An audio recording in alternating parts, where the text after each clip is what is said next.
तो last class में मैंने आपको ये सारा होमवर्क दिया था। आज मैं इन सभी के स्ट्रक्चर्स बनाऊंगा आपके सामने, राइट? तो एक एक करके देखते हैं।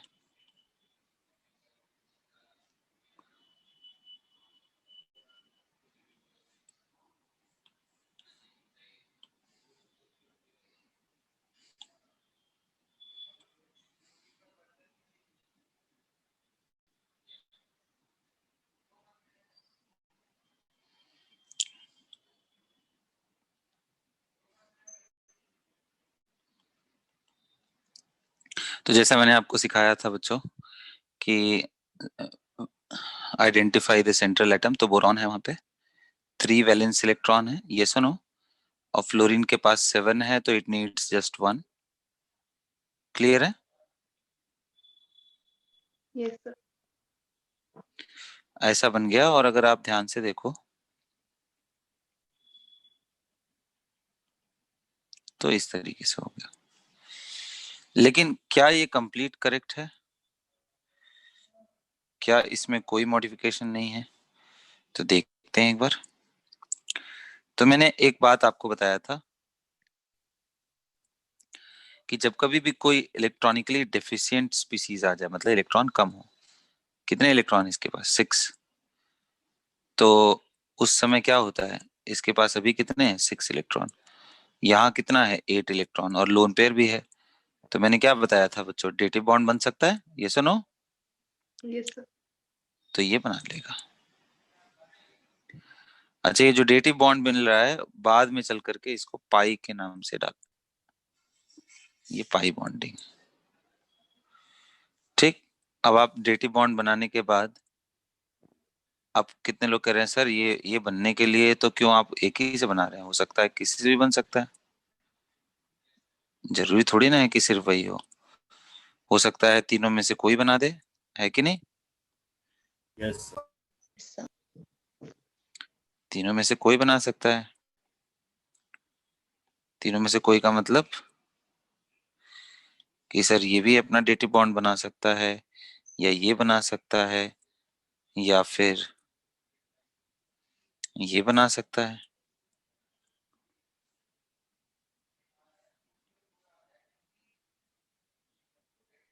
है ना? किसी भी केस में 8 इलेक्ट्रॉन हो सकते हैं। तो बच्चों, जहां पे एक से ज्यादा स्ट्रक्चर, इलेक्ट्रॉनिक स्ट्रक्चर बन सके, स्केलेटन फिक्स रखना। स्केलेटन का मतलब एटम जो है वो नहीं भाग रहा है अपनी जगह से, ये यहीं पे है। लेकिन एक से ज्यादा इलेक्ट्रॉनिक स्ट्रक्चर बने, उसको बोलते हैं हम रेजोनेंस स्ट्रक्चर्स। क्या बोलते हैं? रेजोनेंस। Resonance structure. हाँ, resonating structure.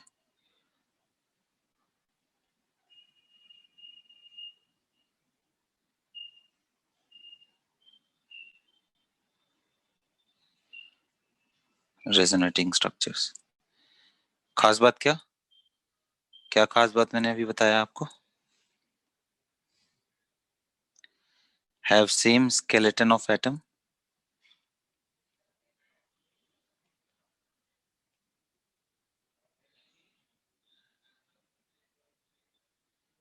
but different in electronic arrangement।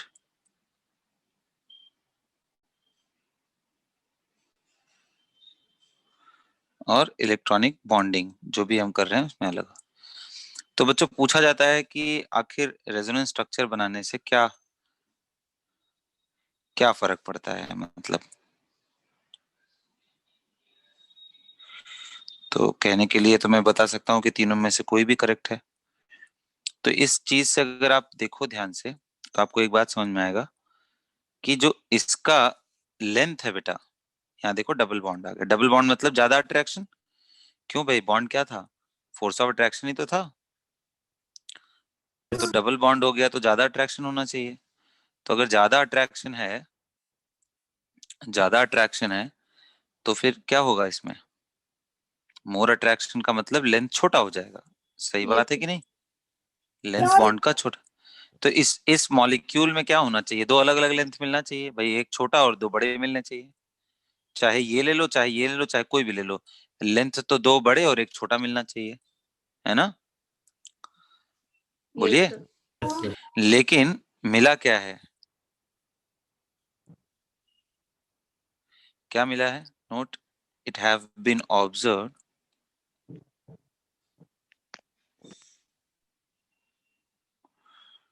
That all, क्या चीज बच्चों?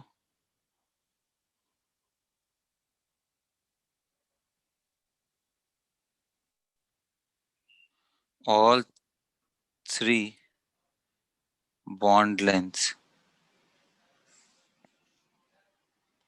of boron and fluorine are identical.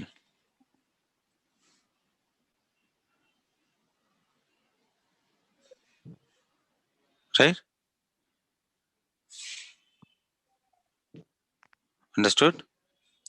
Yes, sir. Yes, sir. समझ में आ रहा है? Yes, sir.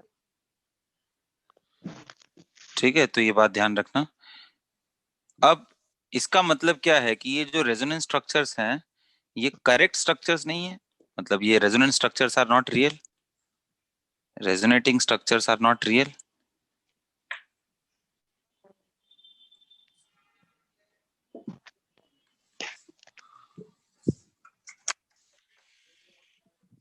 They are not real.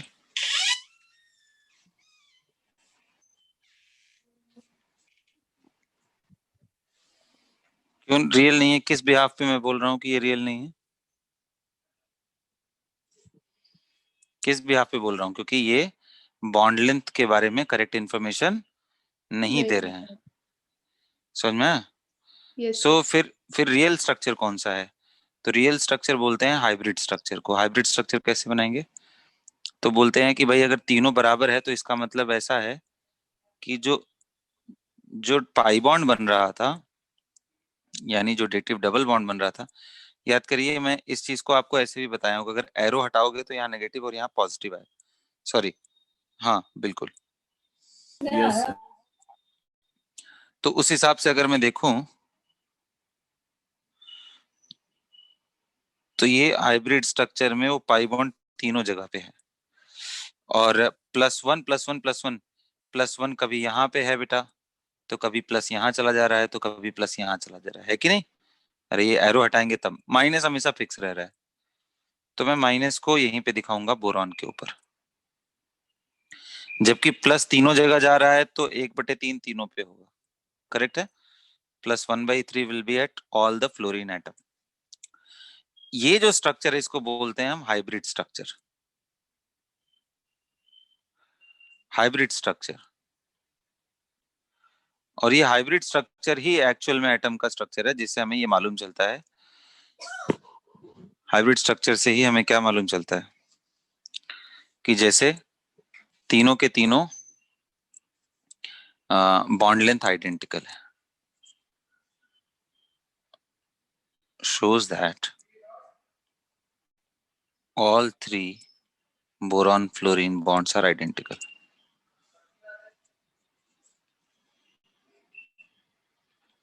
समझ गए? तो कैसे बनाना है हाइब्रिड स्ट्रक्चर? बड़ा सिंपल है यार। ये बोरॉन और ये फ्लोरीन को रखेंगे, बोरॉन और फ्लोरीन को रखेंगे, हर जगह रखेंगे। बस जो पाई बॉन्ड है, क्योंकि देखो बदल क्या रहा है, कभी पाई यहाँ बन रहा है, कभी पाई यहाँ बन रहा है, कभी पाई यहाँ, मतलब जो दूसरा वाला बॉन्ड है कभी यहाँ बन रहा है, कभी यहाँ बन रहा है, कभी यहाँ। तो एक्चुअल में क्या है, तीनों जगह पे डिस्पर्स कर दो इक्वली, वही मैंने किया है। और जो चार्जेस हैं उसके हिसाब से मैंने देख लिया है, जैसे मैंने बताया आपको कि ये लिखना,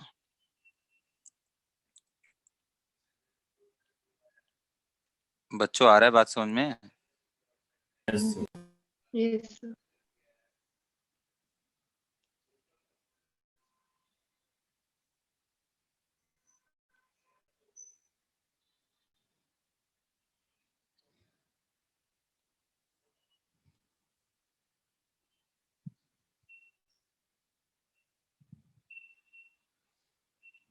ठीक है, तो ये हमारा हाइब्रिड स्ट्रक्चर है। उसी तरीके से हम O3 के बारे में चलते हैं, देखते हैं O3 का क्या होता है।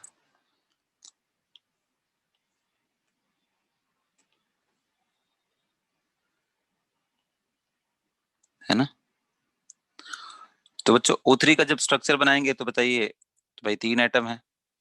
अब कुछ लोग क्या करते हैं बच्चों, ऐसा बना देते हैं, वो कुछ बच्चे ऐसा बना देते हैं। अब क्या इसमें कोई बुराई है क्या? तो अगर लुईस वाइज देखा जाए तो कोई गलती नहीं है, क्योंकि बनने के लिए तो ऐसा ही बन सकता है। एक ऑक्सीजन को 2 इलेक्ट्रॉन चाहिए तो साइक्लिक स्ट्रक्चर में भी ले सकता है ना। लेकिन ये नेचर में नहीं मिलता है, does not exist in nature, नहीं मिलता है ये। तो इसका कौन सा करेक्ट स्ट्रक्चर है? तो करेक्ट स्ट्रक्चर ये है कि एक ऑक्सीजन बीच में,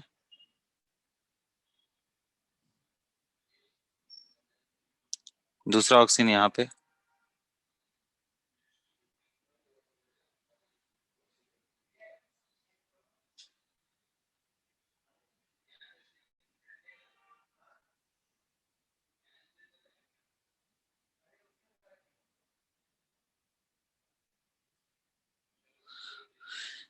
अब आप कितने इलेक्ट्रॉन है भाई एक ऑक्सीजन में बच्चों? 6. है ना। अब आप सोचो, अगर मैंने ये दोनों को शेयर कर लिया, मैंने बताया था साइड एटम को आप पूरा कंप्लीट करोगे, तो अब इसके पास 8 हो गया और इसके पास भी 8 हो गया। लेकिन ये 2 बॉन्ड बना नहीं सकता अब इसके साथ, क्योंकि अगर 2 बना लिया मान लो, तो इसके पास ज्यादा इलेक्ट्रॉन हो जाएगा, है कि नहीं। Yes, sir. तो अब इसकी मजबूरी है कि अब इसको डेटिव बॉन्ड ही डोनेट कर सकता है, सेकंड पीरियड एलिमेंट है तो डेटिव बॉन्ड। अब बच्चों ये बन सकता है, या दूसरा स्ट्रक्चर अगर मैं बनाना चाहूं तो ऐसा बन सकता है कि भाई लेफ्ट साइड में बना दे।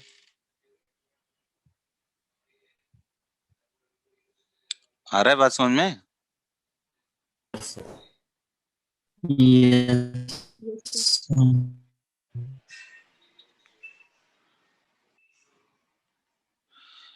ठीक है, तो ऐसा लिखना या फिर ऐसा लिखना दोनों बराबर है आई गेस। फिर से यही बात है कि ये दोनों रेजोनेंस स्ट्रक्चर है, रेजोनेंस स्ट्रक्चर है, राइट। इसको ऐसे दिखाना या फिर ऐसे दिखाना दोनों एक ही बात है। कैसे दिखाना कि भाई O डबल बॉन्ड O हो रहा है,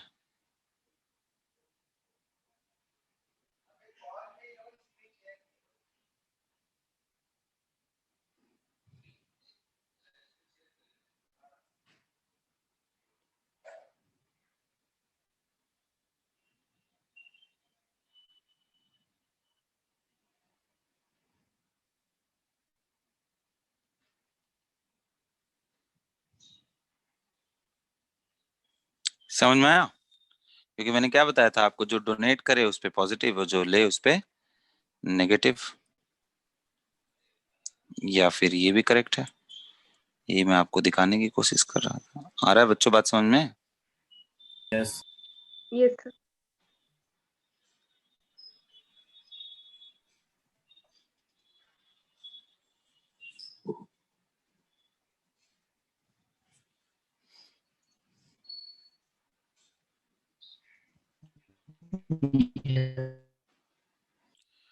अब भाई अगर मुझे डिस्कस करना हो कि इसका हाइब्रिड स्ट्रक्चर क्या होगा,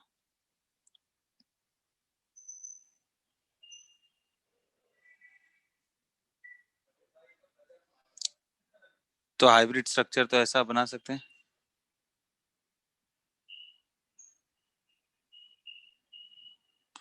कि भाई दोनों तरफ जा रहा है ये, है कि नहीं।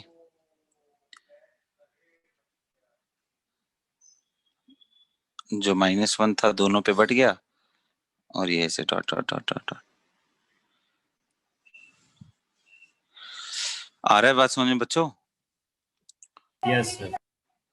अब एक टर्म आता है जिसको बोलते हैं बच्चों बॉन्ड ऑर्डर। क्या बोलते हैं? Good. Wonder. ठीक है, एक टर्म होता है जिसको बोलते हैं हम बॉन्ड ऑर्डर। अब ये क्या है भाई, तो मैं पहले आपको बॉक्स में समझा देता हूँ, फिर उसके बाद हम लोग लिखेंगे। कि what is bond order. Let me first teach you.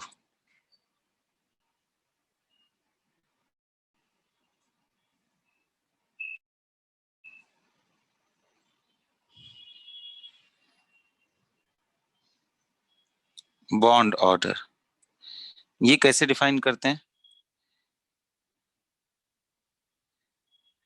It is defined in covalent molecule.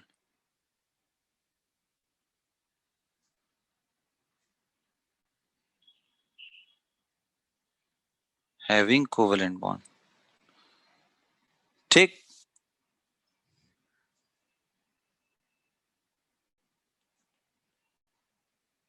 वहां डिफाइन होता है। क्या होता है भाई? तो it is equal to the number of effective bond या covalent bond between two atoms. बात ध्यान रखना, effective bond, number of effective bond. अगर मैं एग्जांपल दूं इसका, H2 में बॉन्ड ऑर्डर कितना है? तो 1 सर। O2 में कितना है? N2 में बॉन्ड ऑर्डर कितना है बेटा? अच्छा, मैं बोलूं कि यहाँ पे एक एल्डिहाइड का स्ट्रक्चर है,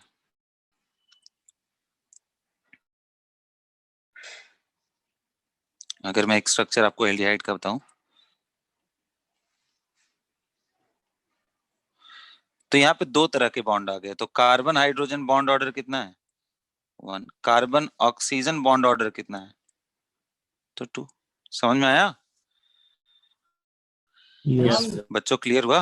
तो बॉन्ड ऑर्डर का Yes. मतलब क्या कि भाई दो एटम के बीच में इफेक्टिव कितना बॉन्ड है। तो यहाँ पे मैं देख रहा हूँ एक ही था, यहाँ पे देख रहा हूँ डबल बॉन्ड है, यहाँ 3-3 बॉन्ड है, यहाँ देख रहा हूँ तो दो अलग अलग तरह के बॉन्ड आ गए। तो या तो आप इनके बीच में पूछोगे या तो इनके बीच में पूछोगे। आ रहा है बात समझ में? तो ये जो Yes. CH बॉन्ड ऑर्डर है वो मैंने 1 लिखा है, बॉन्ड ऑर्डर CO का वो लिखा है मैंने 2। उसी तरीके से क्या आप मुझे बता सकते हो बच्चों की यहाँ बॉन्ड ऑर्डर कितना है? यहाँ पे कितना आएगा किसका? तो अनडाउटेबली भाई दो ऑक्सीजन के बीच में जो बॉन्ड है वो बताओ, क्या ये 1 होगा, क्या ये 2 होगा, या उनके बीच में होगा? बोलिए, क्या ये 1 होगा या 2 होगा या उनके बीच का होगा? क्या लगता है आपको? बीच में। समझ में आ रहा है? क्योंकि भाई देखिए 1 1 तो हमेशा फिक्स है ना, ये तो हमेशा फिक्स है।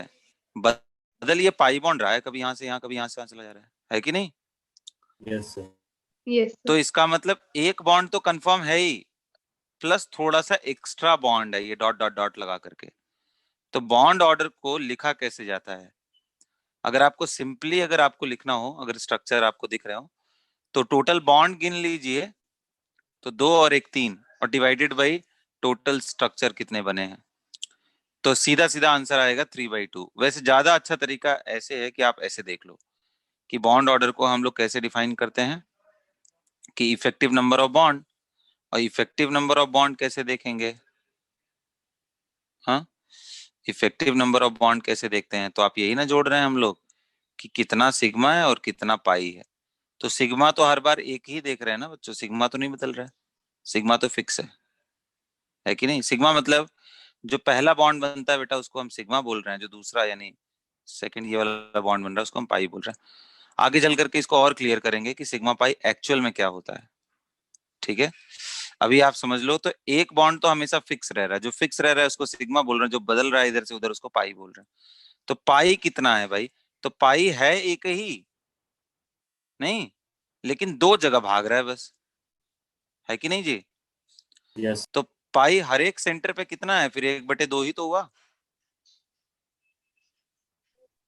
यस। आ रहा है बात समझ में बच्चों? तो हमने क्या किया कि भाई इसमें सिग्मा, हम अगर मान लो कोई एक सेंटर ले ले, ये वाला ले ले, और हम पूछे कि इसमें कितना, तो एक तो कंफर्म आपको दिख रहा है। ये जो डॉटेड वाला है ये इसके वजह से है, कभी यहाँ पे है कभी यहाँ पे है। तो अगर देखा जाए तो ये दो जगह डिवाइड हो रहा है इक्वली, तो इक्वली डिवाइड दो जगह होगा तो कितना होगा एक जगह पे, 1/2 ही ना हुआ बच्चों। Yes. Yes. अरे सबको समझ में आया मेरा बात? किसी को कोई दिक्कत तो पूछ लो। No, sir. No sir. Clear? इसको बकायदे लिख लो सब लोग बढ़िया से, छूटना नहीं चाहिए।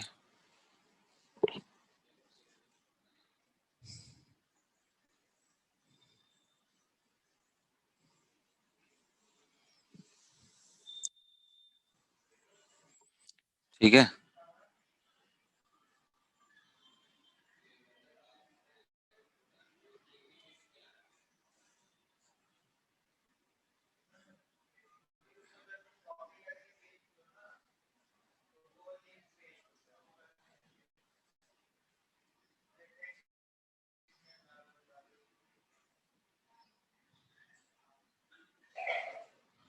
ठीक। अब आते हैं हम लोग BF4- पे।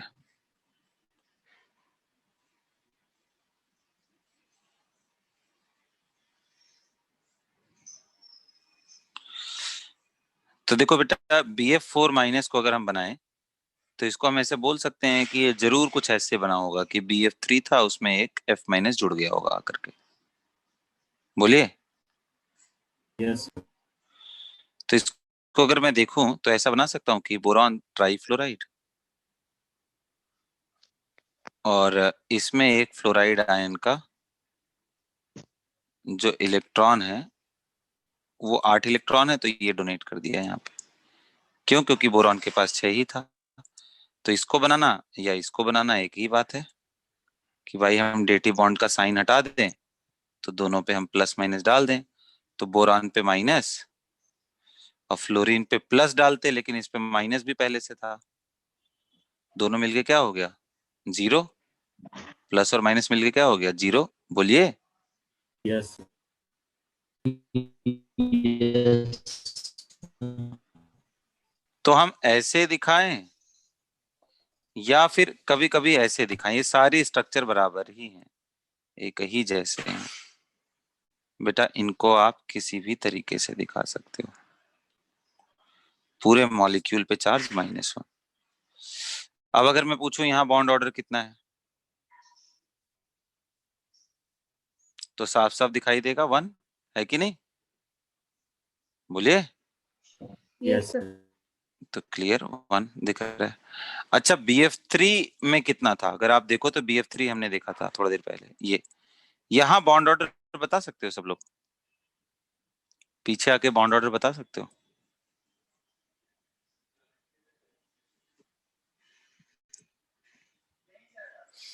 हम्म 4/3. 5/3 होगा। 4/3. देखते हैं, जो फिर से देख लेते हैं, कोई जल्दीबाजी नहीं है। BF4 BF3 का,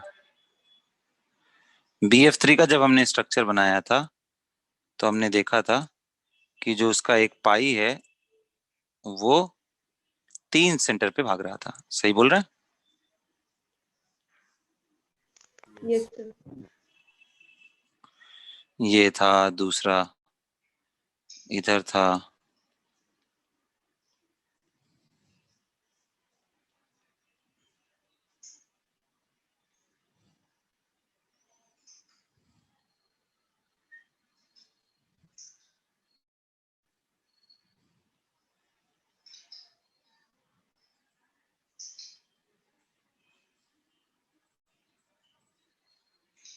है कि नहीं? तो इसका जो हाइब्रिड स्ट्रक्चर है उसके अंदर जब हम लोग बनाने की कोशिश कर रहे हैं तो dot dot dot dot dot dot dot dot dot, भाई यहाँ +1/3, 1/3 और 1/3, क्योंकि एक ही +3 जगह भाग रहा है, यहाँ है कभी यहाँ है कभी यहाँ है, तो एक जगह पे कितना है? 1/3 भाग। बोरॉन पे -1। अब मुझे बॉन्ड ऑर्डर देखना हो तो क्या बोलेंगे? एक तो कंफर्म है, एक तो हर जगह पे है ना? लेकिन जो दूसरा वाला बॉन्ड है वो कंप्लीट नहीं है, एक था जो तीनों सेंटर पे इक्वली डिवाइड हो गया, तो 1/3 समझ में आया? Yes. बोलिए। Yes, sir. तो इसको जोड़ेंगे तो कितना आएगा? 4/3 यानी 1.33। अब एक बात बताओ बच्चों, अगर यहाँ पे बॉन्ड ऑर्डर 1 था और यहाँ बॉन्ड ऑर्डर 1.33 है, तो ज्यादा अट्रैक्शन इधर हो रहा है एज कंपेयर टू यहाँ, है कि नहीं? Yes, sir. तो अट्रैक्शन ज्यादा होगा तो क्या होगा, लेंथ बड़ा होगा कि छोटा हो जाएगा? छोटा। छोटा हो जाएगा। हाँ, इसलिए ये एक क्वेश्चन आता है, बड़ा बहुत ज्यादा इंपॉर्टेंट क्वेश्चन है। क्या है ये कि bond length is inversely proportional to bond order. इसलिए बोरॉन फ्लोरीन लेंथ की अगर आप बात करोगे तो BF4 में ज्यादा होता है एज कंपेयर टू BF3, क्योंकि आपको मालूम है ना? क्लियर है? समझ में आया बच्चों? Yes. Yes, sir. BL का मतलब यहाँ पे क्या था? Bond length.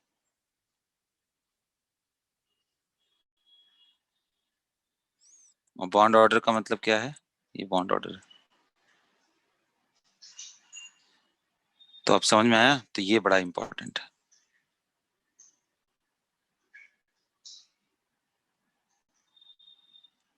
क्लियर? समझ में आया? Yes. तो Yes, sir.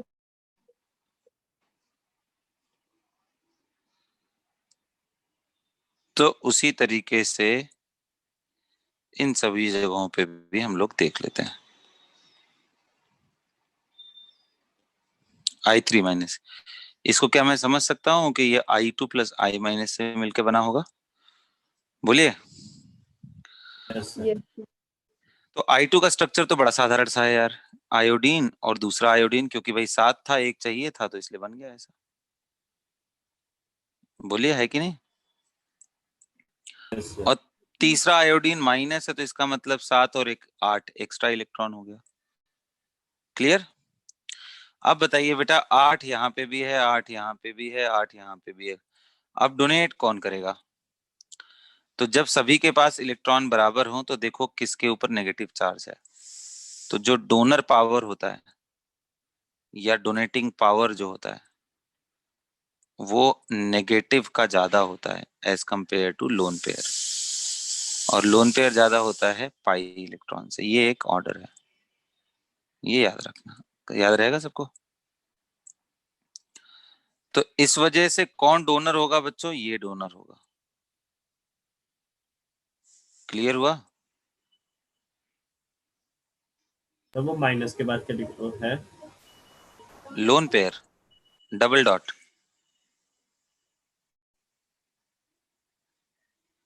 उसके बाद पाई बॉन्ड। पाई का मतलब बेटा डबल बॉन्ड, ठीक है? C डबल बॉन्ड, जहाँ पे एक्स्ट्रा जो बॉन्ड आ रहा है उसी को पाई बोल रहे हैं बार बार। क्लियर हुआ? Yes. Yes. तो ये लिखना था, इसको ऐसे लिखो या फिर ऐसे लिखो, बात बराबर है कि नहीं? भाई हम ऐसे लिखें या फिर हम ऐसे लिखें, मिडिल वाले पे प्लस डाल दें हम, और साइड वाले पे कोई भी चार्ज ना हो। सॉरी, प्लस क्यों डालना है, माइनस डालेंगे ना।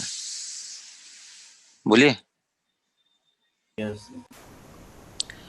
अच्छा, एक बार जेई एडवांस में ये पूछ लिया था कि I3- में टोटल लोन पेयर कितने हैं? कितने लोन पेयर दिख रहे हैं? 3. 3, sir. हम्म, Now, no. हाँ 9 भाई, 3 कहाँ से दिख रहे हैं? 3 तो सेंट्रल एटम पे है ना बच्चों। Yes, sir. समझ में आ रहा Yes, sir. Yes. है? एक्चुअल में तो 3 3 6 3 9 हो गए ना। Yes. बोलिए। Yes, sir. समझ में आ गया बात? Yes. Yes, sir. तो ये आपने देख लिया डोनेटिंग पावर वगैरह ये सारा चीज। अब उसी तरीके से I3+ के बारे में भी आप जान सकते हैं। अच्छा बॉन्ड ऑर्डर बताइए वहां पे कितना हो रहा है।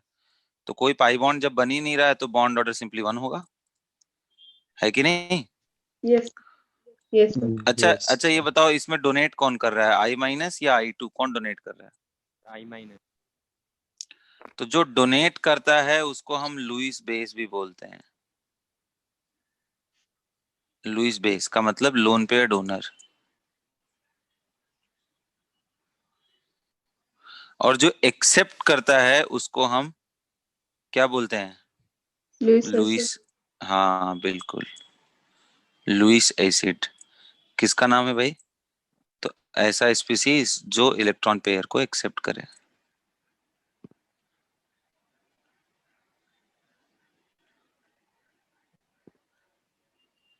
समझ में आ रहा है। तो लोन पेयर एक्सेप्टर को लुइस एसिड बोल रहे हैं और लोन पेयर डोनर को क्या बोल रहे हैं, Lewis लुइस base. बेस।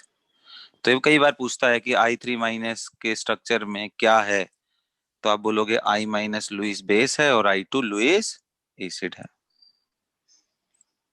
समझ में आ गया। उसी तरीके से BF4- में क्या है, तो सर BF3 उसमें लुइस एसिड है और F- लुइस बेस है।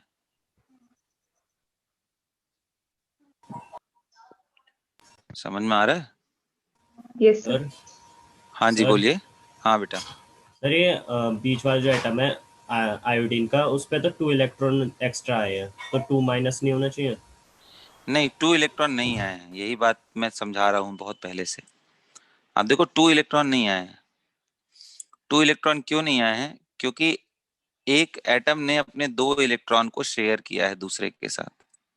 तो 2 इलेक्ट्रॉन शेयर करने का मतलब ये हुआ कि ये दोनों इलेक्ट्रॉन दोनों के ही बीच में है। तो जब 2 इलेक्ट्रॉन दोनों के बीच में डालोगे तो एक्चुअल में तो बी ने एक ही इलेक्ट्रॉन लिया ना, और एक इलेक्ट्रॉन तो ए के पास ही रह गया। तो यस इसलिए हम इसको -1 और इसको +1 दिखाते हैं। समझ गए। यस हाँ तो इसलिए वो आयनिक बॉन्ड थोड़ी ना है कि दोनों ट्रांसफर हो गया, शेयरिंग है ना। यस। ठीक है, क्लियर हो गया। तो यहां तक बात समझ में आया सभी को। Yes, sir. उसी तरीके से I3+ बनाइए। I3+ में क्या बोलेंगे आपकी सर, फिर वही एक आयोडीन प्लस बना लीजिए और एक I2 बना लीजिए। तो आयोडीन इस बार कौन डोनेट करेगा, Sir, I donate करें.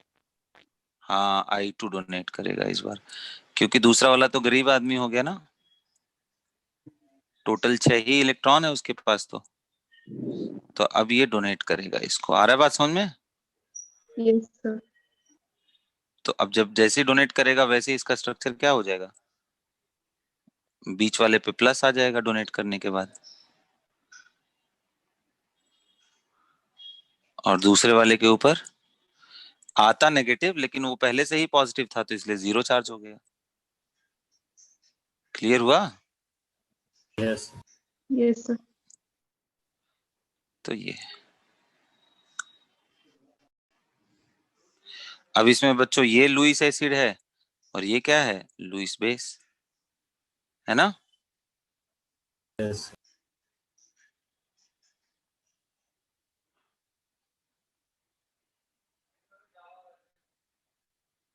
ये एसिड है वो बेस। आ रहा है बात समझ में। यस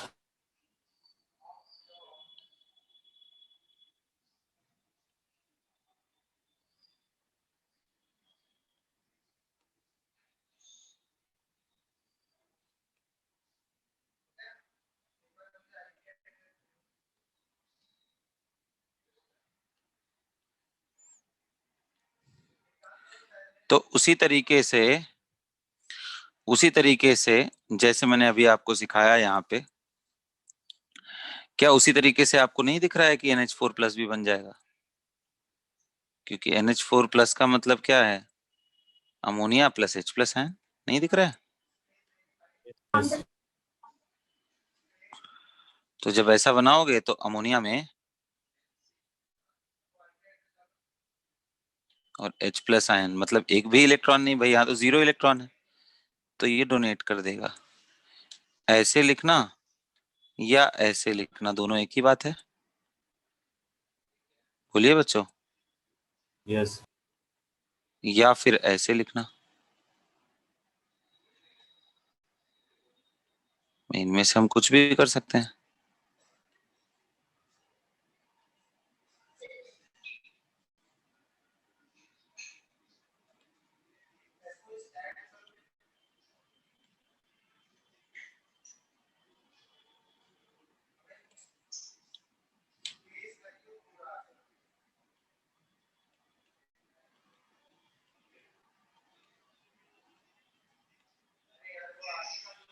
है ना।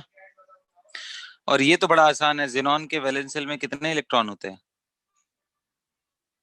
8। तो भाई 2 फ्लोरीन ले जाएगा अपनी जरूरत के हिसाब से।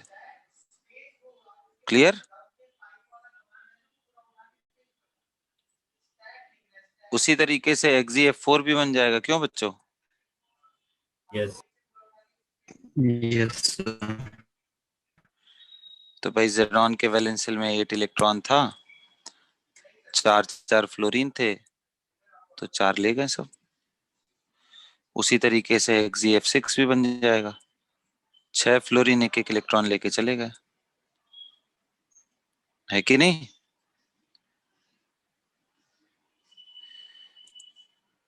बोलिए बच्चों। यस। Yes, sir.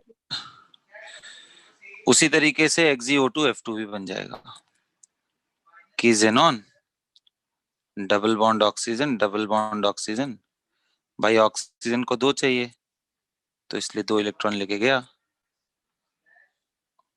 और 2 फ्लोरीन लेके गया, तो 2 यहाँ से, 2 यहाँ, 4 और 2 6, और यहाँ कितना बच गया फिर?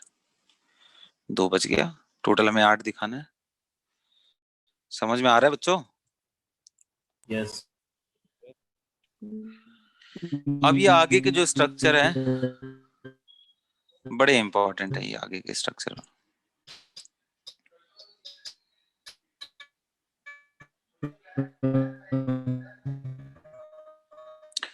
क्योंकि अगर आप ध्यान से देखो तो ये डाइमर है, ये डाइमर है। किसका डाइमर है? AlCl3 का। डाइमर का मतलब क्या होता है बेटा? कि 2 AlCl3 मिल गए और क्या बन गया? Al2Cl6। इसीलिए इसका नाम रखे हैं डाइमर। समझ में आया? यस। Yes. अब ऐसा क्यों हो रहा है, 2 AlCl3 क्यों मिल रहे हैं? तो आप बनाओगे स्ट्रक्चर, आपको समझ में आ जाएगा, है ना। तो आप जब स्ट्रक्चर बनाओगे तो आपको क्लियर हो जाएगा कि एक AlCl3 और दूसरे AlCl3 आपस में जुड़ क्यों जा रहे हैं।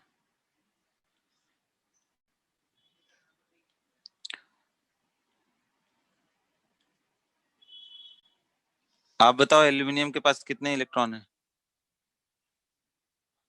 3। अभी शेयर करने के बाद कितना हो गया? 6। बोलो बच्चों। 6 सर। 6। 6 हो गया, तो क्या पूरा हुआ, उसका पेट भरा?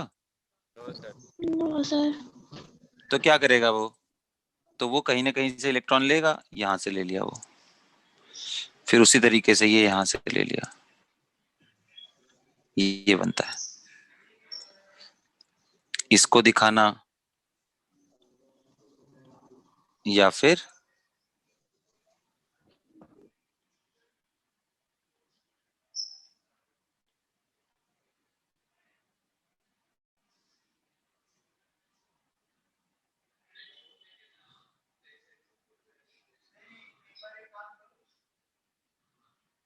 ठीक है, थोड़ा और ढंग से बनाते तो अच्छा रहता।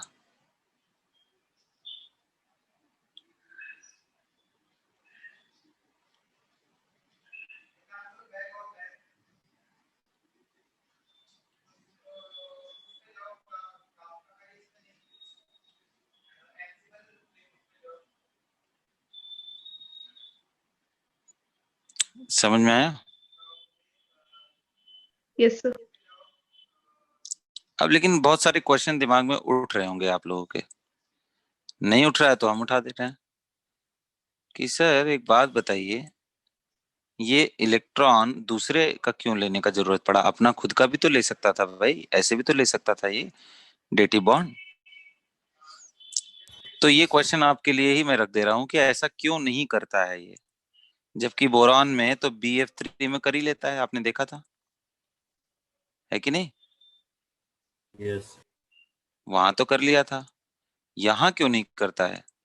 तो ये क्वेश्चन मैं आपके दिमाग में रखता हूँ कि बेटा नहीं करता है ये, इसका मतलब वो स्टेबल नहीं होता होगा। तो क्वेश्चन आपके लिए है, ये आप दिमाग में रखे रहिएगा। आगे हम आपसे पूछेंगे इसका उत्तर आगे के टॉपिक खत्म करने के बाद, ठीक है? Is that clear? Yes, sir. Yes, sir. अब देखो उसी तरीके से BeCl2 बनाएंगे, तो ये बड़ा गजब स्ट्रक्चर है।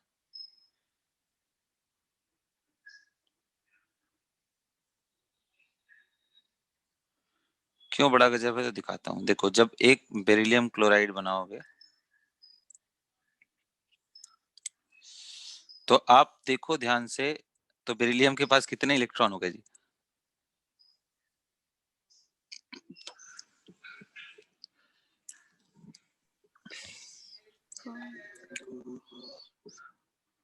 फोर 4 हो गए ना बेटा टोटल, यस शेयरिंग होने के बाद। तो आप देख रहे हो ये 4 हो गया, तो क्या ये जिंदा रहेगा? बेचारा मर जाएगा ना, खाली पेट है एकदम। Yes, sir. कहने का मतलब जो मैं समझाना चाह रहा हूं वो ये है कि इलेक्ट्रॉनिकली डेफिशिएंट स्पीसीज, अगर आपने अभी तक गौर किया हो, तो जितने भी इलेक्ट्रॉन डेफिशिएंट स्पीसीज हैं वो सब एक विशेष तरह का बॉन्डिंग कर रहे हैं, वो एक कंप्लीट करने की कोशिश कर रहे हैं। तो क्या होगा? तो बच्चों, जैसे AlCl3 में हो रहा था वैसे यहाँ होगा, इधर से देगा इधर से लेगा। अभी भी कंप्लीट हुआ क्या इसका? नहीं भाई, अभी 6 हो गया टोटल। फिर इधर से लेगा, अब हो गया क्या? हाँ हो गया, लेकिन इसको देगा भी तो, और ये चीज ऐसे ही चलता रहेगा। ये अपना भी तो ले।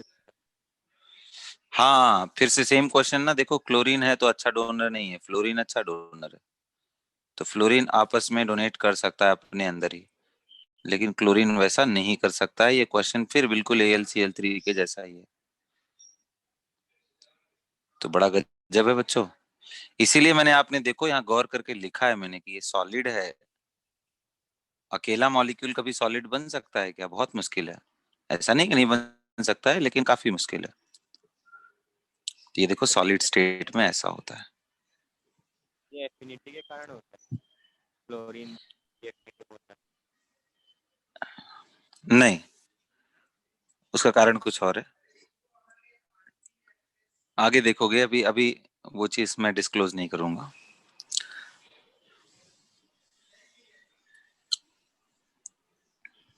समझ में आया बच्चों? क्लियर हुआ? यस अच्छी बात है। उसके बाद अगर हम देखें ये स्ट्रक्चर, तो ये बड़ा लाजवाब है।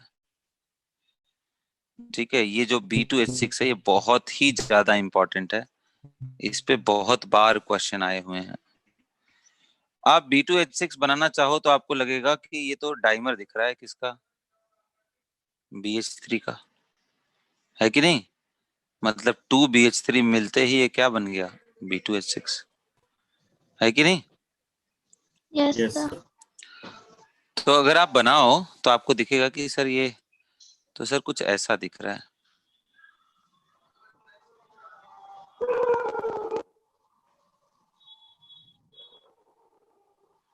दूसरा BH3 बना है तो कुछ ऐसा दिख रहा है।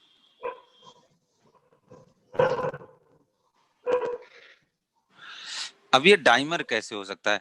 तो आप देखो कितने कितने इलेक्ट्रॉन है भाई, हर जगह पे 2-2 इलेक्ट्रॉन है, यहाँ पे भी 2 इलेक्ट्रॉन है, ऐसे यहाँ पे भी 2, यहाँ पे भी 2, यहाँ पे भी 2, यहाँ पे भी 2। अब कैसे हो सकता है? तो बोला जाता है यार कि आप अब ध्यान से देखो तो बोरॉन के पास तो 6 ही इलेक्ट्रॉन है, यहाँ पे भी 6 इलेक्ट्रॉन है, और कोई लोन पेयर भी यहाँ नहीं दिख रहा है ना? यस तो ये अपने आप में बड़ा यूनिक स्ट्रक्चर है। फिर से डिस्कशन आगे होगा कि यही जो दोनों इलेक्ट्रॉन हैं, ये दोनों ही जगह कॉमन हो जाते हैं। यही दोनों इलेक्ट्रॉन यहां से लेके यहां तक घूमते हैं। तो टेक्निकली इलेक्ट्रॉन 2 हैं पर सेंटर 3 जगह घूमते हैं, इसलिए इसका नाम है 3 सेंटर 2 इलेक्ट्रॉन बॉन्डिंग। आगे और इसको क्लियर करेंगे। इसी सेगमेंट को बोलते हैं बनाना बॉन्डिंग। क्या बोलते हैं? बनाना Banana bonding. हाँ, तो ये बड़ा यूनिक है बच्चों। मैं एक बार फिर से बोल रहा हूं कि अगर आप समझ जाओ बहुत ही अच्छी बात है, नहीं समझो तो टेंशन नहीं लेना है, क्योंकि ये बॉन्ड हम आपको बना के बहुत खूबसूरत तरीके से दिखाएंगे।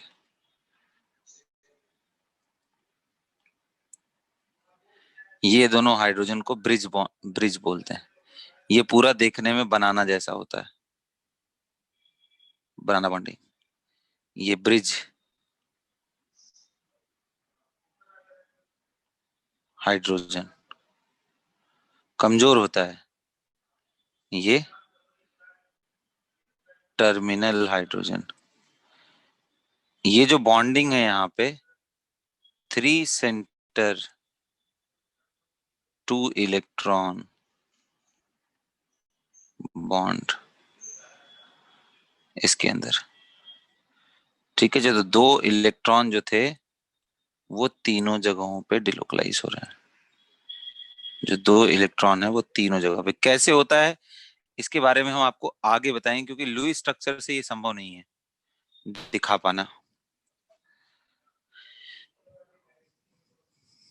समझ गए? तो इसको नोट करके लिख लेना कि ये हम लोग आगे डिस्कस करेंगे।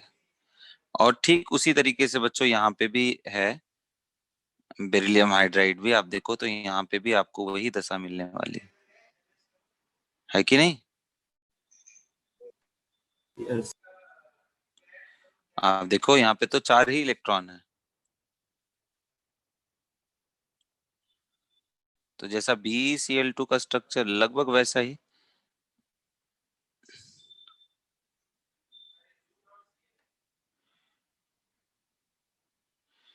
लेकिन वही वाली बात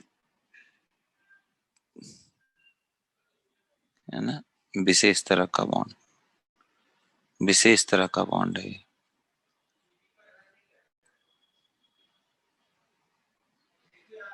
इसलिए ये 2 एग्जाम्पल में ज्यादा टेंशन मत लेना।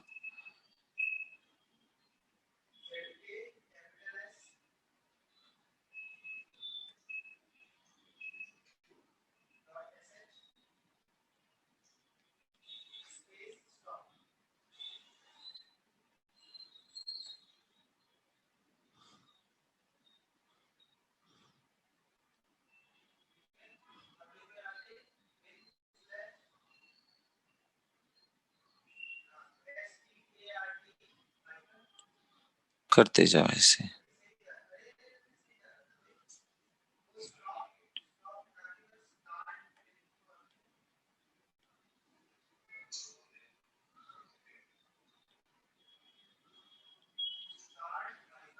ठीक है, यहाँ पे भी 3 सेंटर 2 इलेक्ट्रॉन बॉन्ड है, बनाना बॉन्ड।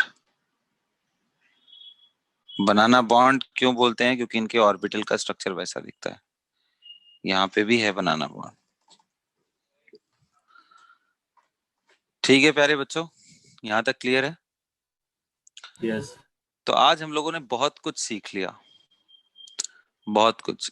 ना सिर्फ स्ट्रक्चर बनाया, स्ट्रक्चर के साथ साथ ये भी देखा कि बॉन्ड ऑर्डर क्या है, फिर देखा कि बॉन्ड लेंथ कैसे उस पर डिपेंड करता है, फिर समझ में आया लुईस एसिड क्या होता है, लुईस बेस क्या होता है कि नहीं? ये सारी चीजें हम लोगों ने सीख ली। बोलिए, समझ में आया? यस एक टर्म है फॉर्मल चार्ज, वो सीख लेते हैं। एक टर्म है जिसका नाम है फॉर्मल चार्ज। वो क्या होता है भाई?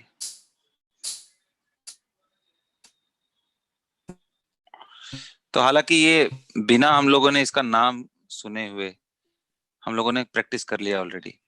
तो फॉर्मल चार्ज ऐसा चार्ज है जो इलेक्ट्रॉन के लेन देन से जनरेट होता है। अगर अनइक्वल इलेक्ट्रॉन का लेन देन है तब ये चार्ज आता है। जैसे याद है आपको कि जो ऑक्सीजन का हम O3 का स्ट्रक्चर बना रहे थे, याद आ रहा है आपको? तो उसमें हमने एक डेटिव बॉन्ड बनाया था, है ना? यस। तो देखिए, जब जब ऐसा बनाया था तब मैंने आपको बताया था बेटा कि जब डेटिव बॉन्ड हटाओगे तो इस पे -1 और इस पे +1 आएगा, और इस पे तो कोई चार्ज रहेगा नहीं। तो इक्वल शेयरिंग है तो कोई चार्ज नहीं है, अनइक्वल शेयरिंग में चार्जेस आते हैं। तो फॉर्मल चार्ज को डिफाइन कैसे करते हैं, किसी भी एटम पे कैसे निकालते हैं? तो बोलते हैं उसका वैलेंस इलेक्ट्रॉन माइनस उस एटम के कितने अनशेयर्ड इलेक्ट्रॉन है, माइनस, है ना, कितना शेयर्ड इलेक्ट्रॉन है, कितने इलेक्ट्रॉन शेयर्ड हैं दो एटम के बीच में, या जो भी उसकी बॉन्डिंग उसने की है उतना बाई 2, शेयर्ड इलेक्ट्रॉन बाई 2। तो जहां पे V का मतलब वैलेंस इलेक्ट्रॉन,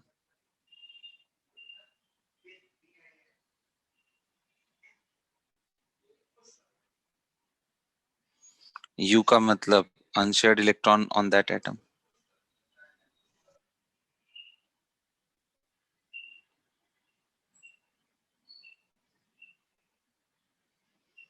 और उसके बाद S का मतलब क्या है? Total shared electron.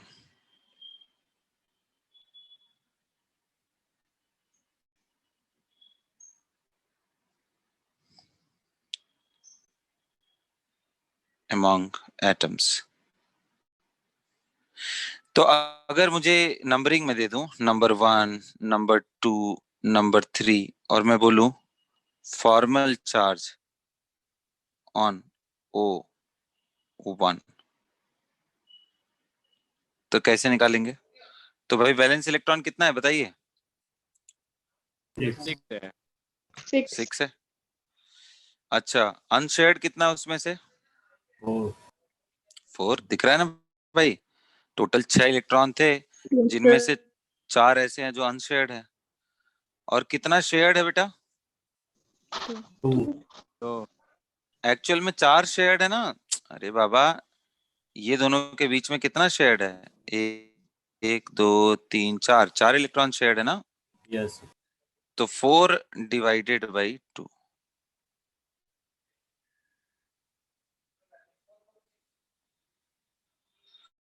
तो ऐसा लिख सकते हो, total shared electron by between atoms, या टोटल शेयर्ड इलेक्ट्रॉन लिख लो by that atom. Total electron share by an atom, तो फिर वहाँ सिर्फ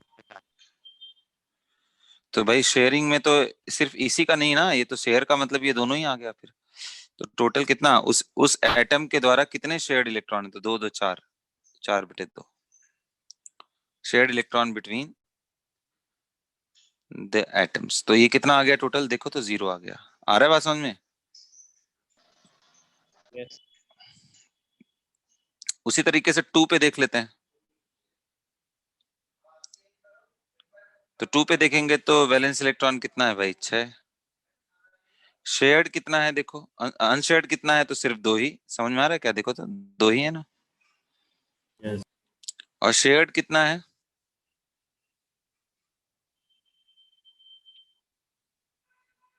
शेयर्ड 2 था, शेयर्ड 2 था। तो अब हमारा सॉरी अनशेयर्ड 2 था, तो शेयर्ड कितना है? यहाँ पे देखो, 2 यहाँ पे है, 2 4 और 2 6, तो टोटल 6 है ना शेयर्ड। यस। तो ये करोगे तो कितना आ गया? 6 - 2 - 3 कितना आ गया? समझ में आया? इसलिए देखो इस बीच वाले में कितना लिखते हैं हम लोग? +1। और O3 का देख लो,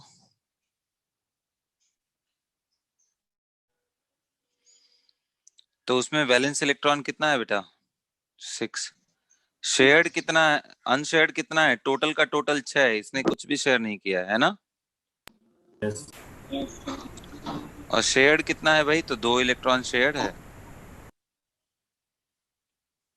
उनके दोनों एटम के बीच में, तो कितना आ गया? -1। तो दिख रहा है बेटा -1। तो वही मैंने बताया था कि डेटिव बॉन्ड के बारे में तो हम लोग पहले, इसीलिए हम लोग इसको क्या लिखते हैं, इसीलिए हम लोग लिखते हैं, यही कारण है कि हम लोग क्या लिखते हैं, जो मैं आपको पहले बता रहा था, दैट इज द रीजन कि हम लोग इसको कैसे लिखते हैं। इसको लिखते हैं हम O डबल बॉन्ड O, ये -1 और ये +1, यही कारण था। आया बात समझ में अब? यस तो ये फॉर्मल चार्जेस हैं।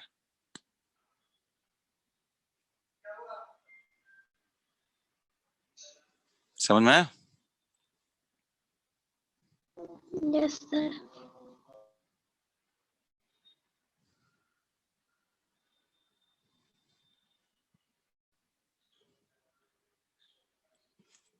क्लियर है? तो ये पूरा फॉर्मल चार्जेस थे बच्चों, तो इसी की मैं बात कर रहा था, इसलिए ये इंपॉर्टेंट है आपके लिए। तो ये फॉर्मल चार्जेस खत्म हो गया। अब समझ लेते हैं भाई ये ड्रॉबैक क्या है भाई आखिर लुईस थियरी का।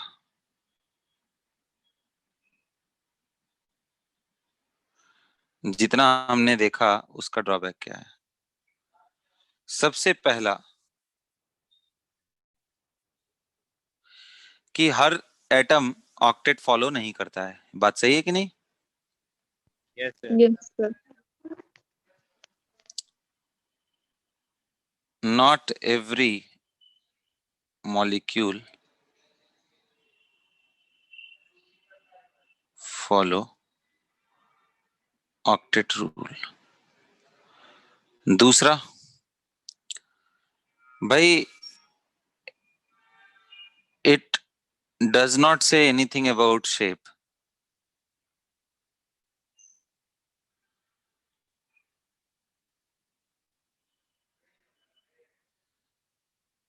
Shape of the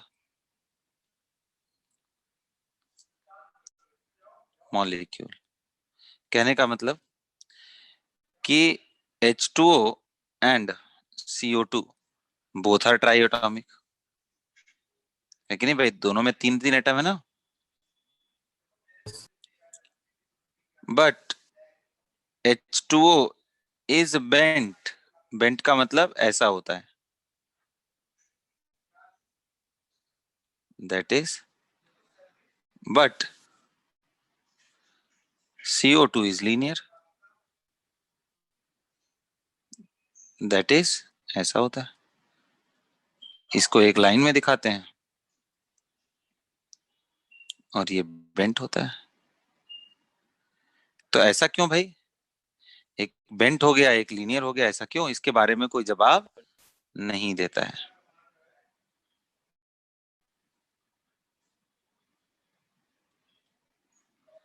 समझ गए बात? दोनों 3-3 एटम रखे हुए। और क्या है भाई? तीसरा चीज ये भी है कि भाई इसमें ऑर्बिटल वगैरह की कोई बात ही नहीं होती। No discussion about orbital.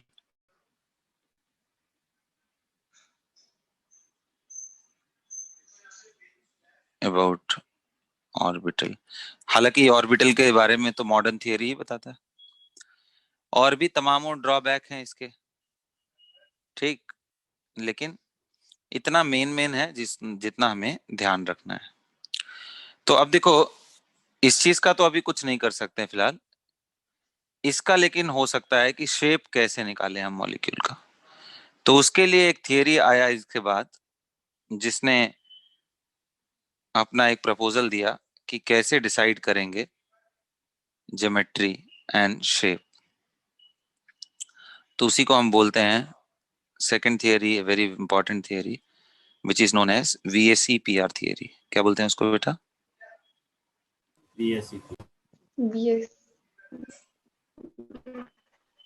तो आज हम आपको सिर्फ ऐसे ही ओरली हम समझाने की कोशिश करेंगे। कल थोड़ा इस पर डिटेल में जाएंगे, लेकिन हम चाहेंगे कि आप लोग प्रैक्टिस भी करें और थोड़ा पढ़ाई भी करें इस बारे में, ठीक है? तो सरफेस पे मैं क्या डिस्कस करूंगा भाई, VSEPR theory, valence shell electron pair repulsion theory के हिसाब से कि अगर आप कोई भी बॉन्ड बनाते हो, जैसे मान लो ए है और 2B उससे जुड़ गया, इसके ऊपर कोई लोन पेयर नहीं है, तो ऐसे केस में नेचुरल सी बात है कि ये 90 डिग्री पे नहीं रह सकता। क्यों नहीं रह सकता है? क्योंकि 90 डिग्री पे करेंगे तो इन इलेक्ट्रॉन्स के बीच में रिपल्सन होगा, ज्यादा रिपल्सन। 180 डिग्री में सबसे दूर पहुंच गए तो इसलिए रिपल्सन कम होगा। तो मिनिमम रिपल्सन तो मोर स्टेबिलिटी, कम रिपल्सन हुआ ज्यादा स्टेबल होगा। इसलिए ट्राई एटॉमिक स्पीसीज जिसमें सेंट्रल एटम पे कोई लोन पेयर ना हो, वो एक सीधी रेखा में होता है, उसको लीनियर बोलते हैं। कैसा बोलते हैं बेटा? लीनियर। उसी तरीके से अगर मैं AB3 बिना लोन पेयर वाले स्पीसीज, यानी ए पे कोई लोन पेयर नहीं है, तो उसी तरीके से मैक्सिमम रिपल्सन होने के बाद ये तीनों 120 डिग्री 120 डिग्री पे अरेंज हो जाएंगे, जिसको बोलते हैं ट्राइगोनल बाइपिरामिडल। और उसमें एंगल 120 डिग्री, बॉन्ड एंगल 1। उसी तरीके से अगर हम 4 के बारे में सोचे तो काफी सारे लोग ऐसा सोचेंगे कि बेटा स्क्वायर बना दीजिए सर, 90 डिग्री रख दीजिए, है कि नहीं? अगर सेंटर पे कोई लोन पेयर ना हो तो बोलिए। यस।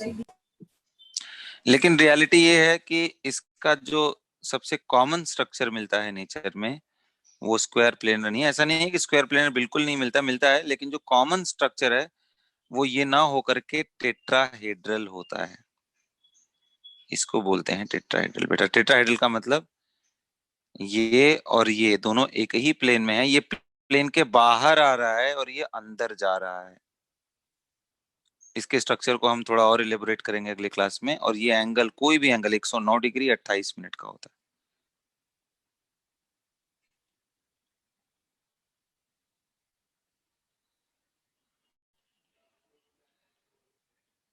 ठीक है?